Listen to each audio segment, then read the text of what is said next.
Kozhikode MDMA യുവാവ് പിടിയിൽ. ലഹരിമരുന്ന് കടത്തിലെ പ്രധാനി ഇരിങ്ങാടപ്പള്ളി സ്വദേശി MM ഷംനാഥാണ് പിടിയിലായത്. സമാന കേസിൽ ശിക്ഷിക്കപ്പെട്ട് ജാമ്യത്തിലിറങ്ങിയാണ് പ്രതി വീണ്ടും MDMA കടത്തിയത്.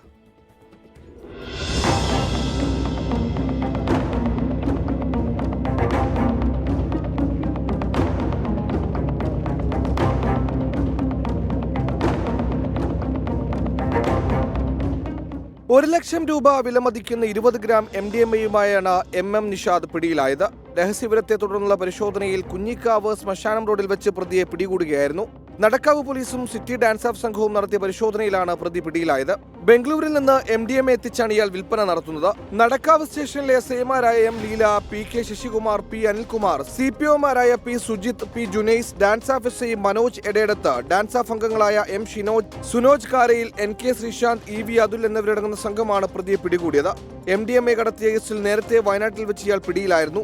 ശിക്ഷിക്കപ്പെട്ട പ്രതി ജാമ്യത്തിലിറങ്ങിയാണ് വീണ്ടും MDMA കടത്തിയത്. അന്തർ സംസ്ഥാന മയക്കുമരുന്ന് കടത്തിലെ പ്രധാനിയാണ് പിടിയിലായതെന്ന് പോലീസ് പറഞ്ഞു. 24 കോഴിക്കോട്.